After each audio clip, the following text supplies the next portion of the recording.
આજથી થોડાક સમય અગાઉ રાજકોટમાં મુર્ગા ગેંગ અને પેંડા ગેંગ વચ્ચે ગેંગવોરમાં ફાયરિંગનો બનાવ સામે આવ્યો હતો અને આ ઘટનાથી સમગ્ર રાજકોટમાં કાયદો અને વ્યવસ્થાની સ્થિતિ સામે સવાલ ઉઠ્યા હતા। આ ઘટના બાદ પોલીસ દોડતી થઈ હતી। જોકે આ કેસમાં મુખ્ય આરોપી સમીર ઉર્ફે સંજલો, જે છેલ્લા ઘણા સમયથી ફરાર ચાલી રહ્યો હતો, તેને અંતે ઝડપવામાં રાજકોટ પોલીસને મોટી સફળતા હાથ લાગી છે અને માલિયાસણ વિસ્તારમાંથી તેને દબોચી પાડવામાં આવ્યો છે। જ્યાં વાત કરીએ તો આ મુખ્ય સૂત્રધાર હતો મુર્ગા ગેંગનો અને થોડીક કોઈ બાબતને લઈને પેંડા ગેંગ સાથે તેમની બબાલ થઈ હતી અને આ ગેંગવોર છે ફાયરિંગ સુધી પહોંચ્યો તો મામલો બીચક્યો હતો અને આ સમગ્ર ઘટના બાદ પોલીસ એક્શન મોડમાં આવી હતી। ત્યારે આ આરોપી દ્વારા મહિલાનો વેશ ધારણ કરીને બુરકો ફેરીને નાસ્તો કરતો હતો। 90 જેટલી જગ્યાઓ પર છે તે નાસ્તો ફર્યો અને તેને પોતાના ઠેકાણા શોધ્યા। જો કે આ બાબતની જાણ રાજકોટ પોલીસને થઈને ત્યારબાદ પોલીસે અંતે સમીર ઉર્ફે સજલો છે તેનો ખેલ પાડ્યો અને તેને ઝડપી પાડવામાં આવ્યો।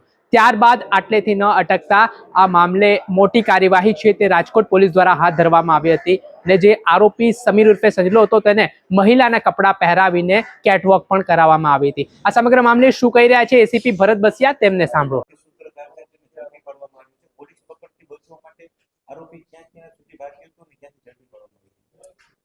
ગત તારીખ 29/10/2025 રોજ રાજકોટ શહેરના મંગળા રોડ પર પ્રગતિ હોસ્પિટલ પાસે પેંડા ગેંગ અને મુર્ગા ગેંગ વચ્ચે ફાયરિંગના બનાવ સામસામે ફાયરિંગના બનાવ બનેલ હતો।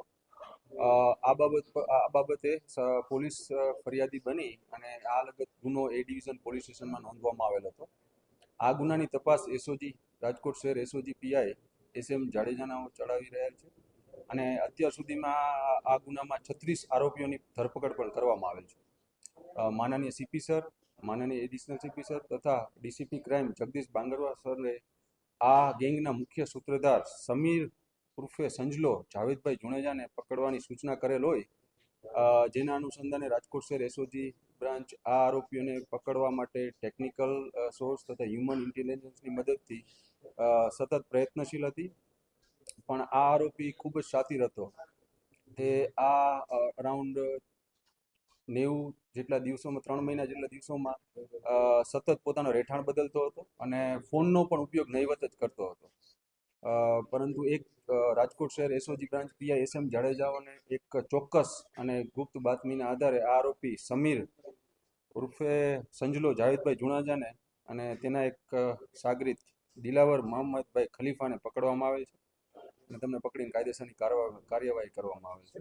આ આરોપીઓ વિરુદ્ધ રાજકોટના અલગ અલગ પોસ્ટેમાં મારામારી, rioting, attempt two murder, arms act તથા ગુજસીટોક જેવા કુલ 9 ગુના નોંધાયેલ છે। મેં અગાઉ કીધું એમ અને આરોપીએ પોતે પ્રાથમિક પૂછપરછમાં પણ કીધેલ છે કે પોતે આ 3 મહિનામાં લગભગ 23 જેટલા રહેઠાણો બદલાય છે, જેમાં છે રાજકોટ, મોરબી, યુપી, બિહાર, અમદાવાદ, દમણ, ધોરાજી, મુંબઈ, સાસણ, ઉદયપુર, તામિલનાડુ અને કડી ને ગોંડલ। આમ આ આરોપી સતત પોતાના રહેઠાણ બદલતો હતો અને આ ઉપરાંત રાજકોટમાં પણ 2 થી 3 વખત આવી ગયેલો હતો। પણ જ્યારે રાજકોટમાં આવતો ત્યારે પોલીસથી બચવા માટે પોતે મહિલાના વેશમાં અને બુરખો પહેરીને